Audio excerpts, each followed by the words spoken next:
मेरे सामाजिक परिवार के सभी दोस्तों को राम राम, जय श्री राम, जय जवाहर, जय भीम, सलाम। दोस्तों, आज बहुत समय बाद यूट्यूब पर आना हुआ। बहुत समय बाद, जब मैंने स्टार्टिंग में वीडियो बनाना शुरू किए थे, उसके बाद उसके कुछ ही समय बाद मैंने वीडियो बनाना बंद कर दिए। और इसके बहुत सारे रीजंस रहे हैं, बहुत सारे रीजंस इन द सेंस कि मैं अपने और कामों में भी बिजी था और पढ़ाई में भी बिजी था। और लेकिन अब से मैंने ये सोचा है कि नियमित रूप से यूट्यूब पर वीडियो बनाकर डालूं। और अपने जो भी है सब्सक्राइबर और बहुत सारे मेरे दोस्त लोग मुझे मजाक मजाक में ऐसे मजाक मस्ती में चढ़ाते भी थे कि तेरे यूट्यूब चैनल का क्या हुआ जो तूने ज़बरदस्ती हमसे सब्सक्राइब करवाया था। सही बात है, ज़बरदस्ती ही करवाया था। और हालांकि नहीं, ये तो एक मजाक के तौर पर हो गया। और आप लोगों ने अपने तहे दिल से और सच्चे मन से मेरा चैनल सब्सक्राइब किया, तो मैं आप सभी लोगों का आभारी हूँ। और उम्मीद करता हूँ कि आप आगे भी इसी प्रकार से सपोर्ट करें और मेरे चैनल को आगे बढ़ाने में हेल्प कीजिए। और यहाँ पर हम बात न किसी पॉलिटिशियन की तरह करेंगे, न ही किसी जर्नलिस्ट की तरह करेंगे। बिल्कुल आम नागरिक, एक दोस्त, खुले इंसान की तरह बात करेंगे। तो दोस्तों, पिछले कुछ दिनों से हम देख रहे हैं कि देश में आंदोलन हो रहे हैं।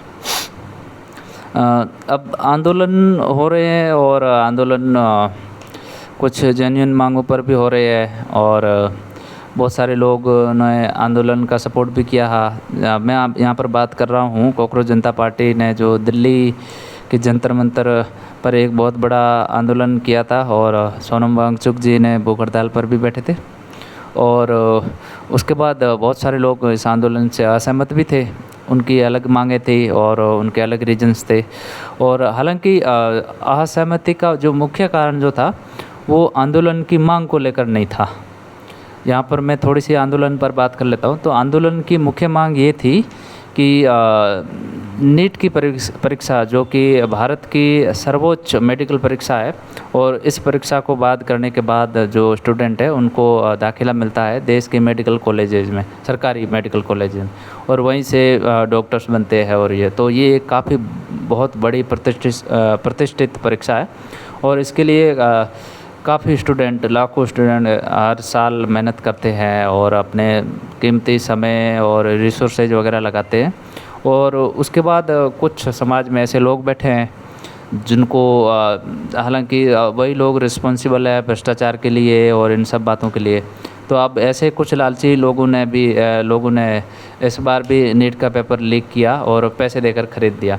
तो अब ये एक उन विद्यार्थियों के साथ धोखा है, या फिर उन विद्यार्थियों की उम्मीदों पर पानी फिरा है जिन्होंने अपना पूरा कीमती समय और अपना जो है पैसे राशि वगैरह लगा के और मेहनत करी, लेकिन उनकी सीट है वो किसी और ने ख़रीद ली। तो ये एक जेन्युइन मुद्दा है और इस पर आंदोलन भी हुआ। और सरकार से उम्मीद की गई कि जो भी इसमें रिस्पॉन्सिबल है उनको अकाउंटेबल ठहराया जाए, और जो भी है दोषी है उन पे कार्रवाई की जाए।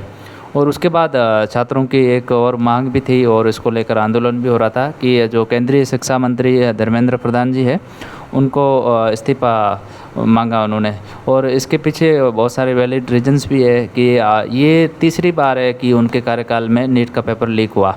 तो इसको लेकर और दिल्ली में और उसके बाद देश के अन्य बहुत सारे शहरों में भी इस बात को लेकर आंदोलन हो रहा था। और फिर आखिरकार सरकार को ये आंदोलनकारियों की मांग माननी पड़ी। बहुत सारी और भी मांगे थी, उनमें से मुख्य मांग एक ये थी कि शिक्षा मंत्री धर्मेंद्र प्रधान जी का इस्तीफ़ा किया जाना चाहिए। अब यहाँ पे क्लेरिफाई किया, मतलब कर दूँ, और बहुत सारे लोगों का ये भी मानना है कि शिक्षा मंत्री के इस्तीफ़े से क्या हो जाएगा। ये बात सही है कि शिक्षा मंत्री के इस्तीफे से कुछ नहीं हो जाएगा और उससे पहले, लेकिन अगर मैं बात करूं शिक्षा मंत्री के इस्तीफे से क्या फ़ायदा हो जाएगा, तो सपोज़ हमारी कोई एक कंपनी है या फिर कोई दुकान है या फिर और कोई जैसे साइट है, वहाँ पर हम काम करें, तो वहाँ पर बहुत सारे जो कर्मचारी है कंपनी के अंदर, बहुत सारे एम्प्लॉयज़ है लगे रहते हैं। तो सपोज़ कोई एक एम्प्लॉय है वो काम ठीक से नहीं कर रहा है, तो ठीक से काम नहीं कर रहा है और अगर वो गलती कर रहा है तो हम क्या करेंगे, हम उसको वहाँ से निकाल देंगे नौकरी से। और अगर वो नौकरी से निकालेंगे तो जो दूसरे जो भी कर्मचारी है उनके अंदर ये डर भय बैठेगा कि अगर हम लोग भी सही से काम नहीं करेंगे तो हमें भी इस प्रकार से हमें नौकरी से निकाल दिया जाएगा। तो एक सबसे बड़ा जो ये इसका फ़ायदा बोलूँ तो यही है कि अब और जो भी मंत्री है, मैं केंद्र सरकार की बात नहीं कर रहा हूँ, राज्य सरकार की भी बात कर रहा हूँ, जहाँ पे भाजपा की सरकार नहीं है, दूसरी भी सरकार है, लेकिन वहाँ पे भी डर तो बैठेगा। अब जनता ने सवाल पूछना शुरू कर दिया तो एक प्रकार से अब वो काम करेंगे, लेकिन कोशिश ये करेंगे कि अगर सही से ये पेपर वगैरह नहीं कराए तो फिर अब जनता जाग चुकी है। तो एक इसका ये भी फ़ायदा था। और दूसरी बात ये है कि अगर सपोज़ आपके कोई दुकान में या फिर आपके कोई कंपनी में या आपके खेत में भी कोई सही से काम करता भी नहीं है और आप उसको निकालते भी नहीं है, तो ये एक इम्प्रेशन जाएगा कि नहीं नहीं नहीं, ये कुछ नहीं होगा, ये लोग तो बस ऐसे टॉलरेट करते रहेंगे। तो एक इससे ये फ़ायदा होगा। और दूसरी चीज़ ये है कि जो नया जो शिक्षा मंत्री आएगा उस पर काफ़ी दबाव भी रहेगा कि जो पिछले ही शिक्षा मंत्री को अभी हटाया गया है, बहुत बड़े प्रोटेस्ट है, तो इन मुद्दों पर वो ज़रूर ध्यान देगा। चलो ये तो ठीक है, दूसरी बातें थी। और उसके बाद और बहुत सारी मांगें थी आंदोलनकारियों की, वो लेकिन एक आंदोलन में एक और बहुत बड़ी चीज़ भी हुई कि देश विरोधी नारे लगाए गए और हिंसा हुई और आंदोलनकारियों ने। और ये तो यहाँ पर मैं अगर न्यूट्रल तरीके से बात करूँ तो ऐसा नहीं होना चाहिए था बिल्कुल। लोकतांत्रिक देश में हिंसा की किसी भी प्रकार का कोई स्थान नहीं है, किसी भी प्रकार की हिंसा की निंदा की जानी चाहिए, क्योंकि ये एक लोकतांत्रिक देश का एक प्रमुख प्रिंसिपल है। और बाकी यहाँ पर बहुत सारे ऐसे एंटी रिलीजियस स्लोगन्स लगे, एंटी रिलीजियस नहीं कह सकते, लेकिन ऐसे मुद्दों पर हमें कोशिश ये करनी चाहिए जो हमारा जेन्युइन पॉइंट है उसी पे बात करो। नहीं तो क्योंकि भाई अब जो ऐसे लोग हैं जिनको ये आंदोलन पसंद नहीं था या फिर जो चाहते हैं कि इस्तीफा नहीं हो, उनको तो एक मुद्दा मिल गया कि नहीं नहीं नहीं, यहाँ पर कुछ और बातें हो रही। तो ट्राई करना चाहिए कि जो भी मैंडेटेड डिमांड्स है उन्हें वहीं पे स्ट्रिक्ट रहना चाहिए, जिससे क्या है कि हमारा जो आंदोलन है उसकी लीगलिटी या उसकी लेजिटिमेसी पे कोई सवाल ना उठाए। और उसके बाद और बहुत सारे ऐसे हुए तो वो नहीं होने चाहिए थे। और उसके बाद हमें 20 जुलाई को बहुत सारे ऐसे वीडियोस दिखे जहाँ पे झड़प हुई और स्टूडेंट्स और पुलिस दोनों के बीच में, और जो ऐसा नहीं हुआ। आखिरकार फिर सरकार और जो सीजेपी के जो टॉप लीडरशिप थी उनके बीच ये समझौता हुआ और उन्होंने अपना आंदोलन वापस भी ले लिया। लेकिन दोस्तों, जब से ये सीजेपी वालों ने प्रोटेस्ट किया है और जब से एजुकेशन मिनिस्टर धर्मेंद्र प्रधान जी का रेजिग्नेशन हुआ है, तब से सोशल मीडिया पर एक ऐसा वर्ग है जो ये एक मांग उठा रहा है और ये एक आंदोलन खड़ा करने की कोशिश की जा रही है कि शिक्षा व्यवस्था में सुधार हो रहा है। तो एक भारतीय शिक्षा व्यवस्था में एक व्यवस्था है आरक्षण की, उस पर भी बात की जानी चाहिए और उसमें सुधार की व्यवस्था की जानी चाहिए। तो आज मैं कोशिश करूँगा, और उनका ये मानना है कि आरक्षण जो है समाज में असमानता पैदा करता है और समानता लाने के लिए समाज में आरक्षण को हटना ज़रूरी है, उनका ऐसा मानना है। तो आज यहाँ पर मैं बात करूँगा समानता की, और क्योंकि सारा उनकी मांग ये समानता की। तो सबसे पहले बात करें समानता क्या होती है या फिर समानता किसे कहते हैं। तो सबसे पहले बात करें, जैसे भारत आज़ाद हुआ था उससे पहले की परिस्थितियाँ कैसी थी, आज़ाद होने के बाद की परिस्थितियाँ कैसी थी, ठीक है। तो एक कॉन्सेप्ट है जिसको बोलते हैं राष्ट्रवाद या फिर राष्ट्र, ये कॉन्सेप्ट है। वहीं से ये बहुत सारे ऐसे जो आइडिया थे जिसको बोलते हैं समानता या फिर जिसको बोलते हैं स्वतंत्रता और फ्रीडम, लिबरलिज्म और फ्रेटर्निटी, बहुत सारे ऐसे आइडिया है वो वहाँ से पैदा हुए। जैसे राष्ट्र का मतलब क्या होता है, राष्ट्र का मतलब ये होता है कि सब कुछ, चाहे हिंदू, मुस्लिम, सिख, ईसाई, दलित, आदिवासी, महिला, पुरुष, बच्चे, बुजुर्ग, ये सब छोड़ के सबसे पहले हम हैं, वो ये हमारी पहचान ये है कि हम भारतीय हैं और हम सब भारतीय हैं। तो ये वहीं से समानता का आइडिया आया। तो जब ये आइडिया आया लोगों के मन में, तो फिर लोगों ने सोचा कि अगर हम सब समान हैं तो फिर जैसे पहले क्या होता था कि जो राजा लोग होते थे वही राज करते थे, सारा का सारा पावर उन्हीं के हाथों में होता था। वही कानून बना देते और वही लोग उस कानून को लागू करते थे और वही लोग उस पे न्याय करते थे। तो फिर जब समानता का आइडिया आया तो लोगों ने विरोध किया कि नहीं, अगर हम सब समान हैं तो फिर ये पावर हम सबको मिलना चाहिए, चुनिंदा लोगों के हाथ में क्यों, वही क्यों हर बार राजा बने, या फिर राजा का बेटा ही राजा क्यों बने। तो ये एक इससे फिर क्या है कि लोकतंत्र का जन्म हुआ। लोकतंत्र का मतलब है कि हम सभी समान हैं, तो फिर कोई राजा नहीं होगा, हम सभी राजा होंगे, हम ही कानून बनाएंगे, हम ही लागू करेंगे और इन कानून और इनके बीच कोई अगर डिस्प्यूट्स भी होता है तो हम ही उनको रिजॉल्व करेंगे और फिर लोकतंत्र का जन्म हुआ कह सकते हैं। और लोकतंत्र के जरिए लोगों ने राजा जो राजशाही थी उनको फेंक दिया और उसके बाद एक ऐसी व्यवस्था लाई कि हम लोग, लोकतंत्र का मतलब होता है सीधा जनता के हाथ में फैसला, जनता डिसाइड करेगी वो। अब लोकतंत्र भी दो प्रकार से होता है, जैसे बात करें डायरेक्ट डेमोक्रेसी और इनडायरेक्ट डेमोक्रेसी। अब भारत तो एक बहुत बड़ा देश है और यहाँ पर बहुत बड़ी एकदम जनसंख्या है, तो अब पूरा एक साथ जैसे 140 करोड़ लोगों के लिए ये इम्पॉसिबल है कि एक साथ बैठे कोई भी आके डिसीजन ले और उस पर फैसला करे, और इससे क्या होगा, न कोई डिसीजन ले पाया जाएगा और एक अराजकता का माहौल हो जाएगा।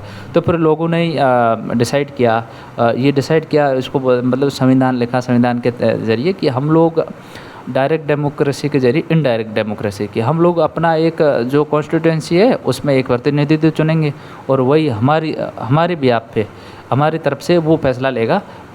बस हम लोग इसको पावर देते हैं कि आप हमारी तरफ से जो फैसला लो। इस प्रकार से फिर भारत में इनडायरेक्ट डेमोक्रेसी का व्यवस्था हुआ, तो ये वहाँ पर ये एक समानता लाएगी। उसके बाद और समानता अन्य क्षेत्रों में बात करें तो जैसे आर्थिक क्षेत्रों में, तो पहले हमारे देश में क्या होता था कि जो है जिसके पास जो भी है सारा, जैसे जो लैंड वगैरह है या पर और बहुत सारे ऐसे रिसोर्सेज है, जैसे जो भी रिसोर्सेज है बहुत सारे, वो सारे कुछ चुनिंदा लोगों के ही हाथ में थे। जैसे ज़मींदार जो भी लोग थे उनके पास सारी ज़मीन होती थी, किसानों की कोई ज़मीन नहीं होती थी, सारी ज़मीन ज़मींदार और राजा की होती थी। और उसके बाद बस जब वो किसान जो है उस पर उसकी इच्छा, जब तक ज़मींदार चाहता तब तक वो उस पर खेती करता, उसका उस ज़मीन पे या खेत पे कोई मालिकाना हक नहीं था। तो लेकिन जब संविधान लागू हुआ, ये समानता ये वाले जब आइडियाज इस देश में पैदा हुए, तब लोगों ने कहा नहीं भाई, अगर हम सब लोग बराबर है तो फिर आप लोगों को ये कौन मतलब विशेष अधिकार क्यों कि ये सारी ज़मीन आपकी और हम नहीं। तो फिर लोगों ने विरोध किया। उसके बाद आज़ादी के बाद भारत ने ज़मींदारी एबोलिशन इस पे काम किया और बहुत सारे जो थे ज़मीन जो थी ज़मींदार से लेकर, और उसके बाद जो इंडिविजुअल किसान है, पेजेंट्स है, उनके नाम की गई। तो इस प्रकार से भी समानता लाई गई। लेकिन ये भी एक सच्चाई है कि उस समय हमारा समाज उस समय और हर समय अभी भी हमारा समाज उस समय जो है जातियों में बंटा हुआ था, बहुत सारी जातियों में बंटा हुआ था।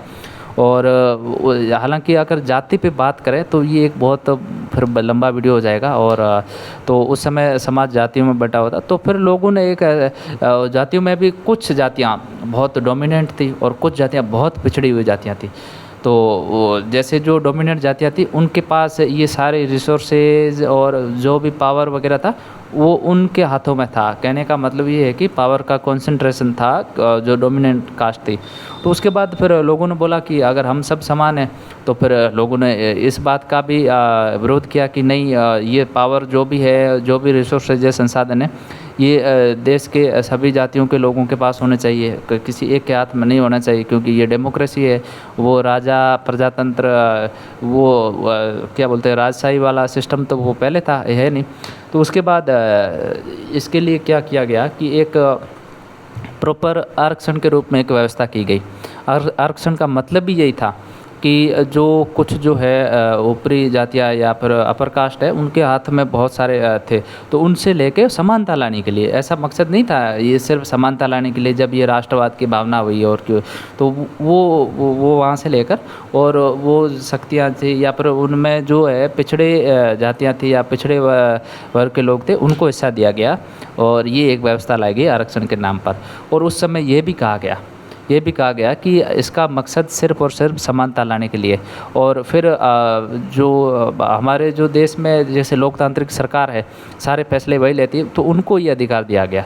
उनको ये अधिकार दिया गया जैसे कि वो चाहे, उनको लगता है कि ऐसी-ऐसी जातियाँ हैं जिनका प्रतिनिधित्व बहुत कम है, जैसे क्या बोलते हैं सरकारी नौकरियों में, क्योंकि यहाँ पर सरकार की इसलिए बात की जाती है दोस्तों कि सरकार सब कुछ करती है, सरकार नीतियाँ बनाती है, सरकार देश के विकास के लिए, सरकार किसी गरीब पिछड़े या वर्ग के विकास के लिए नीतियाँ बनाती है, तो इसलिए सरकार की बात की जाती है। अगर नीतियाँ बनाने में जैसे किसी वर्ग के लिए नीतियाँ बनाई जा रही है, या फिर पिछड़े या दलित समाज के लिए या फिर आदिवासियों के लिए नीतियाँ बनाई जा रही, वो जो बनाने वाली कमेटी में उनका प्रतिनिधित्व नहीं होगा, तो फिर वो कैसे होगी। तो एक मकसद ये भी था, इसलिए फिर आरक्षण की व्यवस्था की गई कि भाई ये है, कुछ फिक्स कोटा निर्धारित किया गया कि इतनी संख्या में उनका प्रतिनिधित्व होना ज़रूरी है।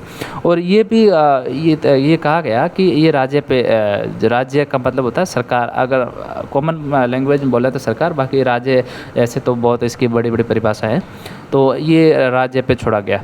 तो उसके बाद संविधान में कुछ ऐसे प्रावधान जोड़े गए, अनुच्छेद जोड़े गए, और जिनका मकसद ये था कि ये जो है उनका प्रतिनिधित्व दिया जाए अलग अलग क्षेत्रों में। तो जैसे ऐसे तो फिर बहुत सारे हैं प्रावधान, उन पे भी बात करूँगा, लेकिन कुछ बात करूँ। जब संविधान लागू हुआ था तो उस समय हमारे संविधान में एक तो पॉलिटिक्स, राजनीति में आरक्षण की व्यवस्था की गई, और दूसरी ये थी कि सरकारी नौकरियों में आरक्षण की व्यवस्था की गई। और ये हालांकि व्यवस्था की गई, और ये जो है, जो भी सरकार होगी उस पर छोड़ा गया कि मतलब आरक्षण कैसे देना है, किन लोगों को देना है, किन आधार पे देना है, ये सरकार पे छोड़ा गया। और सरकार का काम ये था कि आप एक प्रॉपर इंक्वायरी करके, पूरा जांच पड़ताल करके कि भाई वास्तव में कौन जातियाँ पिछड़ी है, उसके बाद आप उनके अनुरूप आपको जैसा अच्छा लगे वैसा देना था।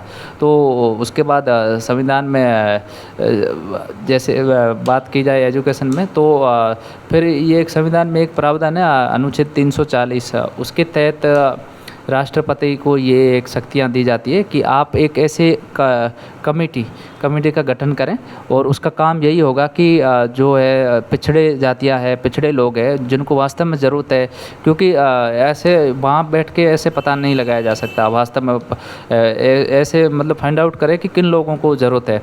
तो एक कमेटी बनाने का राष्ट्रपति के पास ये एक अधिकार है। तो तो उसके तहत फिर अलग अलग कमेटियाँ बने, कमीशन बने, उनका काम ये था। तो जैसे कुछ जैसे मुख्य रूप से बने उनके नाम, जैसे मैं आपको बताऊं कि जैसे UN देवर कमीशन या फिर काका कालेलकर कमीशन, इनका काम ये था कि भाई हमारे देश के अंदर जो आदिवासी लोग हैं उनकी स्थितियाँ कैसी है, मतलब वो किस प्रकार जी रहे हैं, मतलब उनके सामने क्या क्या समस्याएं हैं, और वो पिछड़े हुए हैं, उनको कितना प्रतिनिधित्व दिया जाना चाहिए, या फिर उनके लोग कितने लोगों का प्रतिनिधित्व है सरकार में, या फिर जो है डिसीजन मेकिंग बॉडीज है उनमें उनका कितना प्रतिनिधित्व है।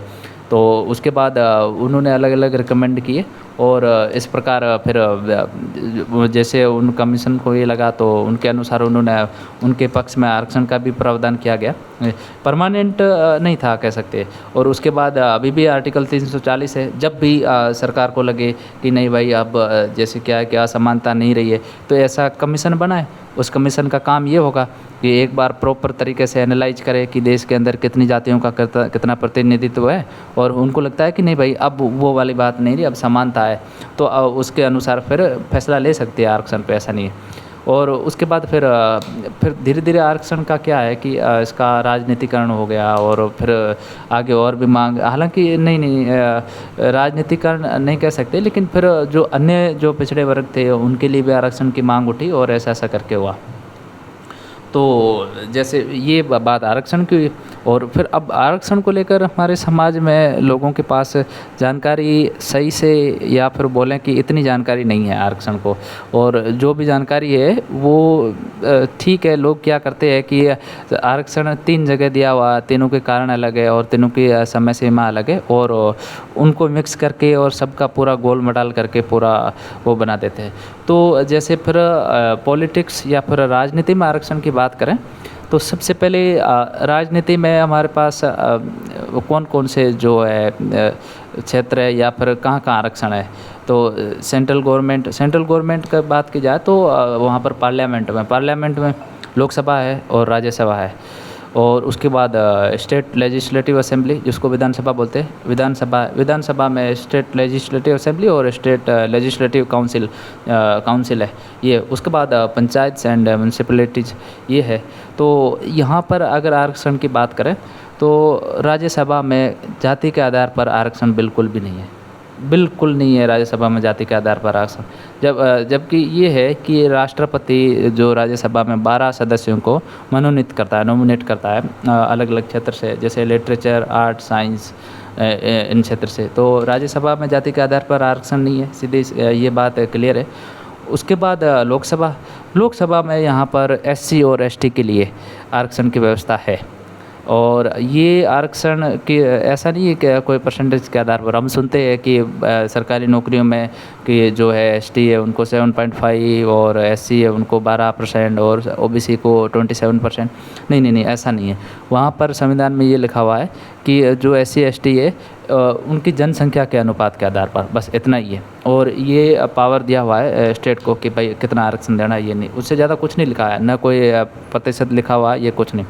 और ये प्रावधान दिया हुआ है, ये आर्टिकल भारत के संविधान के अनुच्छेद 330 में ये दिया हुआ है, ठीक है। और उसके बाद फिर अनुच्छेद 331 आता है। तो अनुच्छेद 331 की अभी इतनी कोई वैलिडिटी नहीं है। ये आरक्षण जो है हमारे जो एंग्लो इंडियन जो थे उनके लिए दिया हुआ था और फिर अब वो आरक्षण ख़त्म हो गया है, तो अब वो बात नहीं करनी। उसके बाद क्या हुआ, 2023 में सरकार ने नया एक अनुच्छेद जोड़ा और महिलाओं के लिए भी आरक्षण दिया। वो एक 330A।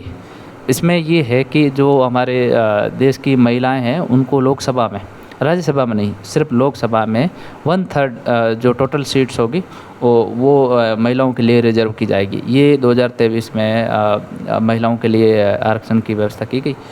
अब फिर आते हैं विधानसभा में। तो विधानसभा में भी वही सेम प्रोसेस है कि SC ST के लिए जनसंख्या के अनुपात के आधार पर आरक्षण की व्यवस्था की गई है। और उसके बाद फिर 332A में वही है, महिलाओं के लिए मतलब 1/3 जितनी भी सीट होगी तो वो उनके लिए रिजर्व की जाएगी ये। उसके बाद अनुच्छेद 334 आता है, 334। उसमें ये है कि ये जो आरक्षण ये मतलब लोकसभा में, विधानसभा में ये आरक्षण है, ये संविधान लागू होने से मतलब 1950 से 10 साल के लिए था ये आरक्षण। तो 10 साल के लिए था। उसके बाद तब तक के लिए था। जैसे ही 10 साल 1960 आया तो फिर सरकार ने वहाँ पे 10 साल हटा, मतलब उसको अमेंड करके 20 साल किया। फिर अगले 10 साल होते ही उनको 30 साल करा, ऐसे करते करते अभी फिर 2020 में सरकार ने वहाँ पर एक नया शब्द, अब क्या है कि 80 साल के लिए उसको और आगे बढ़ा लिया। तो ये बढ़ाते, अब जैसे ही ये इसको संविधान संशोधन के माध्यम से अगर आगे नहीं बढ़ाएंगे तो फिर ये जो है SC ST को आरक्षण मिल रहा है वो अपने आप ख़त्म हो जाएगा। इसका ये आरक्षण अलग है और इनका ना कोई परसेंटेज फिक्स है ना कुछ है, बस ये सरकार के मतलब सरकार पे डिपेंड है कि वो कितना देना है जनसंख्या के अनुपात के आधार पर, ठीक है। ये एक और बात होगी। अब दूसरी बात है आरक्षण को लेकर, वो बात होती है सरकारी नौकरियों में, क्योंकि ये एक सबसे बड़ा मुद्दा है। तो सरकारी नौकरियों में अगर आरक्षण की बात करी जाए तो सरकारी नौकरियों में आरक्षण जो है वो अनुच्छेद, संविधान के अनुच्छेद 16 में है आरक्षण की व्यवस्था, ठीक है। 16 के भी जो क्लोज 16 का क्लोज 4 है उसमें ये दिया हुआ है और उसमें यही लिखा हुआ है कि जो स्टेट है वो socially and educationally backward classes, caste का वहाँ पर प्रयोग नहीं किया गया है। क्लास और कास्ट अलग है दोस्तों। तो उनके लिए उनके बेटरमेंट के लिए आरक्षण की व्यवस्था कर सकती है जो सरकारी नौकरियों में वो। तो बस इतना ही था ये ओरिजिनल कॉन्स्टिट्यूशन में, इससे ज़्यादा कुछ नहीं लिखा होता। जैसे वहाँ पर 10 साल के लिए था ऐसा कुछ नहीं है। और ये भी नहीं है कि स्टेट सेल का मतलब होता है करना ही करना नहीं, बस ये है कि स्टेट पे या फिर जो राज्य है उसकी इच्छा अनुसार है कि अगर उनको ऐसा लगता है कि समाज के कुछ ऐसे वर्ग है जो कि सामाजिक और आर्थिक आधार पर पिछड़े हुए, तो उनका प्रतिनिधित्व होना चाहिए।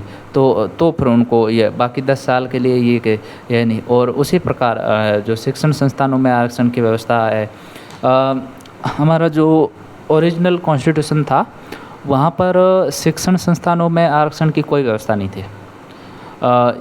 जैसे क्या हुआ, मैं थोड़ी इतिहास की बात करूँ तो 1927 में जब हमारे देश पर अंग्रेज़ों का राज था, तब मद्रास गवर्नमेंट वो एक ऑर्डर लाई जिसको बोलते कम्युनल ऑर्डर। और उसके तहत वहाँ पर जैसे कुछ वर्ग जो थे हमारे भारतीय समाज के, उनके लिए शिक्षण संस्थानों में कुछ सीट्स रिजर्व की गई। तो जब भारत आज़ाद हुआ तो मतलब हमारा खुद का संविधान लागू हुआ और जो अंग्रेज़ों का राज था वो ख़त्म हो गया। तो संविधान लागू होने के बाद एक लेडी थी जिसका नाम था चंपकम दोराई रंजन। तो उनकी जो सीट्स जो थी वो वहाँ पर जैसे जो रिजर्व कैंडिडेट थे उस कॉलेज में किसी और को दे दी गई। तो फिर वो सुप्रीम कोर्ट गई और उनका ये मानना था कि संविधान में कोई ऐसी व्यवस्था है नहीं, ये अंग्रेज़ों के समय की थी, तो फिर आप अभी शिक्षण संस्थानों में कैसे दे सकते हो आरक्षण। तो उसके बाद सुप्रीम कोर्ट ने जो था वो क्या बोलते हैं उसको नलीफाई किया और उनका एडमिशन जायज़ किया। तो सुप्रीम कोर्ट के जो जजमेंट को ओवरटर्न करने के लिए फिर संविधान में पहला संविधान संशोधन हुआ। पहला संविधान संशोधन, फर्स्ट कॉन्स्टिट्यूशनल अमेंडमेंट एक्ट 1951। उसके तहत ये जो शिक्षण संस्थानों में जितना भी आरक्षण है ये गाइड करता है अनुच्छेद 15 आर्टिकल 15। और उसके तहत फिर हमारे संविधान में एक नया कॉन्स्टिट्यूशन जोड़ा गया, नया अनुच्छेद जोड़ा गया, कॉन्स्टिट्यूशन बोल रहा हूँ, यहाँ पर गलती हो गई। और वहाँ पर शिक्षण संस्थानों में आरक्षण की व्यवस्था की गई। हालांकि वहाँ पर भी स्पेसिफिकली शिक्षण संस्थानों के लिए नहीं बोला था, वहाँ पर ये बोला कि जो है socially and educationally backward classes of the society है, उनके बेटरमेंट के लिए या उनके एडवांसमेंट के लिए गवर्नमेंट है वो कुछ भी स्पेशल कर सकती है। स्पेशल का बोले तो ये है कि शिक्षण संस्थानों में रिजर्वेशन या फिर स्कॉलरशिप देना या फिर जो है फीस है उसमें कंसेशन देना, ये है। तो ये किया गया। तो उसके बाद ये चलता आ रहा था। तो ये अब जैसे आप लोगों को ध्यान से सुना होगा तो आरक्षण 3 जगहों पर है, तीनों का अलग है। यहाँ पर भी कोई 10 साल वाला ऐसा मसाला वसाला नहीं है। अब जो लोग हैं वो क्या करते हैं, सोशल मीडिया पे सुनते हैं कि हाँ भाई 10 साल के लिए था, तो फिर वो तीनों आरक्षणों को, जैसे वो पॉलिटिक्स में जो है वो, उसके बाद सरकारी नौकरी में और ये शिक्षण संस्थान में, इनको मिक्स करते हैं और इनको पूरा बोल देते हैं कि भाई 10 साल वाला 10 साल वाला ये नहीं, और ये कोई मैंडेटरी नहीं है। तो ये तो ठीक है, आपको अगर समझ में आया तो ये आरक्षण क्लियर हो गया। अब बात करें कि आरक्षण की क्यों ज़रूरत पड़ी, ये एक दूसरा मुद्दा था। आरक्षण क्या था, तो जैसे कि वीडियो के स्टार्ट में मैंने समानता की बात करी, तो उस समय क्या हुआ कि कुछ ऐसे जो थे हमारे देश के वर्ग ऐसे थे जो बिल्कुल जो है जिसको बोलते हैं ना डिसीजन मेकिंग बॉडी, या फिर जो गवर्नमेंट में उनका कोई प्रतिनिधित्व नहीं था, ठीक है। और उसके बाद समानता के लिए संविधान में ऐसे ऐसे प्रावधान किए गए, तो फिर अलग अलग क्या बोलते कमीशन बनाए और उन्होंने ऐसा ऐसा रिकमेंड किया कि अब ऐसे इतनी पिछड़ी जातियाँ उनको दिया जाना चाहिए आरक्षण, ठीक है। ये तो वो बात हो गई, ठीक है। अब समानता की अगर और थोड़ी लंबी बात की जाए तो इसके ये बात करते हैं कि आरक्षण का आधार आर्थिक इसलिए नहीं था, या फिर आर्थिक आधार पर आरक्षण क्यों नहीं देना चाहिए। क्योंकि दोस्तों अगर मैं आपको बात करूं, हमारे देश की जनसंख्या 140 प्लस है, 140 करोड़ प्लस है हमारे देश की जनसंख्या, ठीक है। और सरकारी नौकरियों की अगर संख्या कुल टोटल देखें ना, जितने भी स्टेट गवर्नमेंट्स और फिर जो है सेंट्रल गवर्नमेंट, ये सारी मिला के देखें तो 2 से 3 करोड़ है, ठीक है। टोटल सरकारी नौकरियां 2 से 3 करोड़ है। अब अगर ऐसे काल्पनिक रूप से माना जाए कोई एक जाति है, चाहे वो क्या पिछड़ी जाति है चाहे अगड़ी जाति है, कोई भी, और उनकी जनसंख्या कोई भी ऐसी जाति नहीं होगी जिनकी 2 से 3 करोड़ होगी, ज़्यादा ही होगी। सपोज 5 से 6 करोड़ है, तो सपोज किसी एक जाति को पूरा आरक्षण उसी को दे दिया जाए सरकारी नौकरियाँ, फिर भी उस जाति में कुछ न कुछ गरीब रह जाएंगे। तो फिर तो अगर आप मतलब आर्थिक आधार पर दोगे तो फिर लोगों को अमीर नहीं बना सकते। ये आरक्षण का मतलब भी ये नहीं था। ठीक, ये था कि एक समाज के अंदर बराबरी आए, ठीक है। तो और दूसरी बात, हालांकि उसके बाद भी क्या बोलते हैं, धीरे धीरे आर्थिक आधार पर आरक्षण देने की मांग की गई। और जो है हमारे जो जिसको जनरल कैटेगरी में जो गरीब आते हैं उनको आर्थिक आधार पर आरक्षण दिया गया। और मैं इस पे बात ज़्यादा नहीं करूँगा। और हालांकि ठीक है, उनको दिया गया, उनकी अलग बात है, ठीक है। अब अगर समानता की बात की जाए तो मैं यहाँ पर कुछ फैक्ट्स है जिन पे बात करना चाहूँगा, ठीक है। भारत के अंदर जैसे जो है जुडिशरी, न्यायपालिका, तो न्यायपालिका में ऊपर जितने भी जज बैठे हैं, ठीक है। और उसके बाद भारत के अंदर बहुत बड़े बड़े मीडिया हाउसेज है, क्योंकि ये एक बहुत बड़ा स्टेक है हमारे इंडिया में, ठीक है। और उसके बाद बहुत बड़े बड़े स्पोर्ट्स अथॉरिटी है, ठीक है। उसके बाद बहुत सारे ऐसे बड़े बड़े पॉलिटिशियन जो काफ़ी पावरफुल है। वहाँ पर अगर हम देखेंगे तो SC ST या इनका रिप्रेजेंटेशन बहुत बहुत कम है। आप गूगल करके देख लेना कि भारत में हायर जुडिशरी में SC ST या फिर और अन्य पिछड़ा वर्ग इनका रिप्रेजेंटेशन कितना है, प्रतिनिधित्व कितना है, ठीक है। आप देखोगे बहुत कम है। तो हमें समानता की, अगर हम समानता लाना चाहते हैं तो यहाँ पे बात की जानी चाहिए, ठीक है। ठीक है, आरक्षण के माध्यम से सरकारी नौकरी में उनका रिप्रेजेंटेशन है, लेकिन वहाँ पर बहुत बहुत कम है, ठीक है। अब जैसे एक और बात करें दोस्तों, जैसे जो है टॉप लेवल पे जो ब्यूरोक्रेट्स होते हैं, जिसको बोलते हैं अफसर लोग होते हैं, वो वही सारी देश के लिए नीतियाँ बनाते हैं और उन्हीं की नीतियाँ हमारे मतलब देश को प्रभावित करती है। तो अगर बात करें जैसे टॉप लेवल पे राज्य में, तो सेक्रेटरी होता है, चीफ सेक्रेटरी होता है, उसके नीचे और बहुत सारे सेक्रेटरी होते हैं। इनके लिए कभी कोई परीक्षाएँ नहीं होती है दोस्तों, ठीक है। इनके लिए कोई एग्ज़ाम नहीं होता, ये प्रमोशन के आधार पे वहाँ तक पहुँचते हैं, ठीक है। यहाँ पर हालांकि आरक्षण की व्यवस्था है, लेकिन फिर भी आप देखोगे ना, यहाँ पर आप गूगल करके देख लेना कि यहाँ पर जो टॉप ब्यूरोक्रेसी में SC ST का कितना प्रतिनिधित्व है, या पर OBC का भी बहुत कम है, बहुत कम है, ठीक है। तो यहाँ पर भी असमानता है, तो यहाँ पर हमें बात करनी चाहिए, ठीक है। और उसके बाद जुडिशरी में मैंने आपको बता दिया। आप मीडिया हाउस का बोल देना, भाई मीडिया हाउस बहुत बड़े बड़े, वहाँ पर जो है SC ST इनका है ही नहीं प्रतिनिधित्व है, ठीक है। बहुत बड़ी असमानता है। अब जो लोग असमानता की बात करते हैं और बोलते हैं आरक्षण को असमानता के लिए जिम्मेदार ठहराते, तो उन लोगों को देखना चाहिए यहाँ पर असमानता इतनी कैसे है, आरक्षण है नहीं। इसका मतलब ये है कि आरक्षण असमानता नहीं है, ठीक है। और फिर उनका अच्छा एक और तर्क है लोगों का कि आरक्षण जो है वो जातिवाद को बढ़ाता है।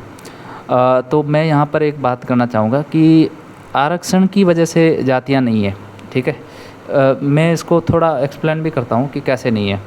कि सपोज आज हम आरक्षण ख़त्म करें, जाति का मतलब क्या होता है? जाति का मतलब ये होता है कि एक विशेष, वहाँ पर उनके अपने अलग नियम होते हैं, रूल होते हैं कि नहीं भाई, हम हमारी जाति में शादी करेंगे, हमारी जाति में ही सब कुछ, जैसे प्रॉपर्टी ट्रांसफ़र वगैरह पूरा एकदम आना जाना, छुआछूत वगैरह, ये सारी जाति में होता है।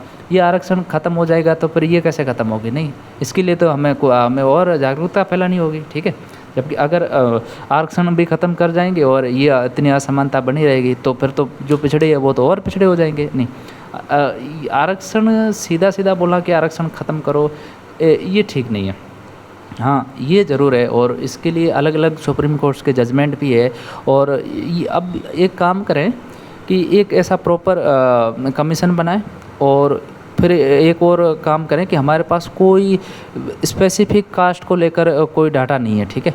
तो पहले एक काम करें कि एक पूरे देश के अंदर कास्ट को लेकर सर्वे किया जाए कि भाई कितनी जातियां हैं, कितनी जातियों के कितने लोग हैं, उतना सरकार में और मतलब अन्य जो क्षेत्र है वहाँ पर वो कितने पिछड़े हुए लोग हैं, ठीक है। तो उनको लेकर एक प्रॉपर सर्वे किया जाना चाहिए, ठीक है। फिर उसके आधार पर ये तय किया जाना चाहिए कि अब जैसे जो कुछ जातियाँ हैं जिनका अच्छा खासा रिप्रेजेंटेशन है, तो उनको क्या किया जाना चाहिए कि क्रीमी लेयर या फिर सब कैटेगराइजेशन किया जाना चाहिए कि भाई अब उनको थोड़ा सा जो आरक्षण है ज़्यादा मिलता है वो कम किया जाना चाहिए, जो एक्चुअल में जो डिजर्व करते हैं। बहुत सारी ऐसी जातियाँ हैं जो एक्चुअल में डिजर्व करती है, पर उनको दिया जाना चाहिए, उनको बढ़ाया जाना चाहिए, ये किया जाना चाहिए। आप सीधा ये बोल रहे हो कि नहीं बिल्कुल ही ख़त्म कर देना चाहिए, नहीं नहीं, ये कोई इसका उपाय नहीं है, ठीक है।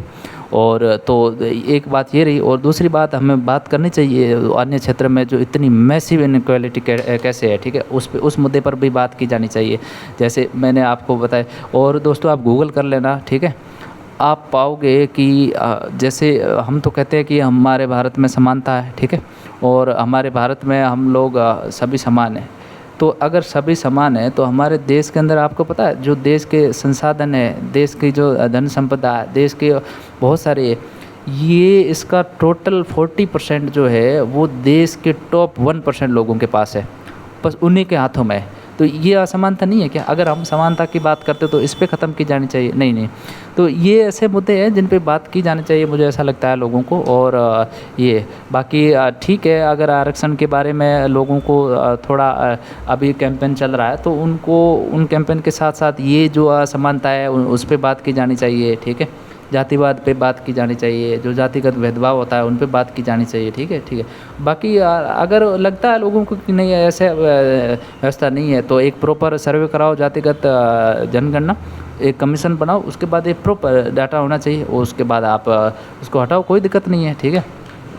और दूसरी बात ये रही आर्थिक आधार पे आरक्षण पे मैं बात कर चुका हूँ, ठीक है।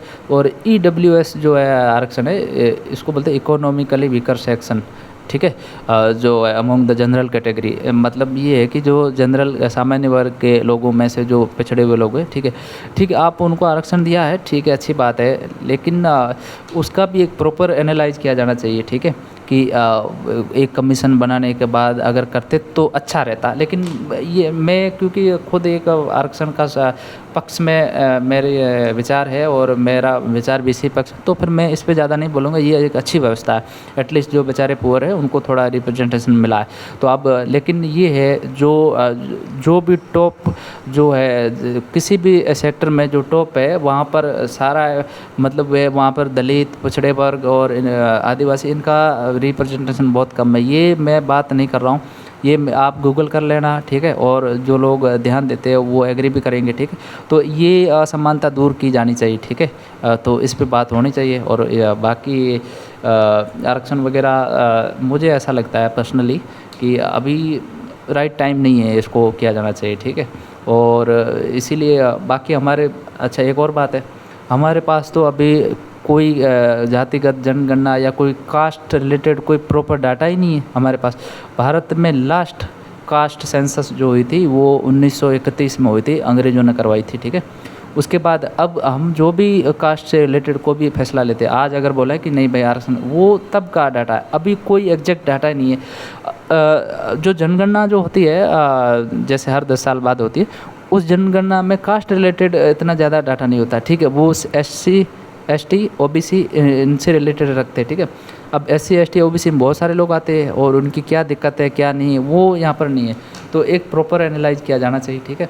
और बाकी किन्हीं लोगों को ये बुरा लगेगा कि जाति जो है वो नहीं ख़त्म की जानी चाहिए और ऐसा ऐसा ऐसा, ठीक है, तो बिल्कुल जाति ख़त्म करो। ये कई लोग ऐसा मानेंगे कि जाति है ही नहीं, भाई अभी भी रियलिटी है, अगर जिनको लगता है वो ठीक है, हमारे आसपास हम देखते हैं इतना नहीं है, लेकिन भारत बहुत बड़ा है, भारत बहुत बड़ा है। अगर कोई राजस्थान से है तो उनको लगता है कि उनके आसपास घर यही भारत नहीं है, भाई भारत कश्मीर से लेकर कन्याकुमारी, फिर पूरा एकदम गुजरात से लेकर अरुणाचल प्रदेश और बीच बीच में बहुत सारे जाति धर्म, बहुत सारे मतलब ऐसे लोग रहते हैं। तो बहुत अगर हम पूरे ओवरऑल देश स्तर पे बात करें तो हमें उन सब का एकदम लेकर बात की जानी चाहिए। और ये आप और हम बैठ के ये कतई नहीं डिसाइड कर सकते कि पूरे ओवरऑल भारत में जातिवाद है या नहीं है, या हो रहा है या नहीं हो रहा है क्या। इसके लिए तो फिर भाई प्रॉपर ये गवर्नमेंट का काम है, प्रॉपर एक कमीशन बनाना, उसके बाद उसको भी एक टाइम लगेगा प्रॉपर ये। तो मेरा ये मानना है, मेरे ये विचार है, ठीक है। जैसे कुछ मुद्दों पर बात करूं तो सपोज अभी जो है इंटरकास्ट मैरिज हो जाती है, कितनी होती है? होती नहीं है। तो ये क्यों नहीं होती है? इंटरकास्ट मैरिज क्यों नहीं हो रही है? मैं ये नहीं कर रहा हूँ कि आप करो या मत करो, नहीं नहीं, इसका एक मेन रीज़न तो जाति ही है। लोग बोलते नहीं मैं मेरी जाति में शादी करूँगा, ये तो फिर ये आप कैसे कहते हो कि जातिवाद ख़त्म नहीं हुआ ये, या तो देखो जातिवाद ख़त्म करेंगे तो फिर आरक्षण की ज़रूरत ही नहीं पड़ेगी, ठीक है। और जातिवाद है तो फिर ये भी है कि जो पिछड़े लोग हैं उनको इतना प्रतिनिधित्व नहीं मिल रहा है, ठीक है, वो अभी भी पिछड़े हैं, ठीक है। तो इसलिए ये व्यवस्था बनी हुई है, तो वो उनके अच्छे के लिए है, ठीक है। तो फिर उस पर भी बात की जानी चाहिए, ठीक है। और बाकी मेरे यही विचार है, और आप लोगों को क्या लगता है, और आप लोग मेरे इस ओपिनियन से कितने सहमत हैं नहीं है, वो आप लोग चाहो पूरा वीडियो देखने के बाद तो कमेंट सेक्शन में आप अपना राय ज़रूर दीजिएगा, ठीक है। और बाकी आप लोगों को मेरा काम कैसा लग रहा है, पसंद आ रहा है, तो आप इसको चैनल को सपोर्ट करें, सब्सक्राइब करें, लाइक करें, और अपने दोस्तों के साथ शेयर भी करें। और मैं आप सभी का शुक्रिया अदा करना चाहूँगा, ठीक है। और आप सभी से मिलके मुझे बहुत अच्छा लगा, आप सभी से बात करके। और अब से मैं कोशिश करूँगा कि रेगुलरली न्यूट्रल लेके इन मुद्दों पर अपने अपने विचार रखता रहूँ, ठीक है। और तो मैं आप सभी का शुक्रिया अदा करना चाहूँगा अपना कीमती समय मुझे देने के लिए, और बहुत बहुत धन्यवाद। जय हिंद, जय भारत।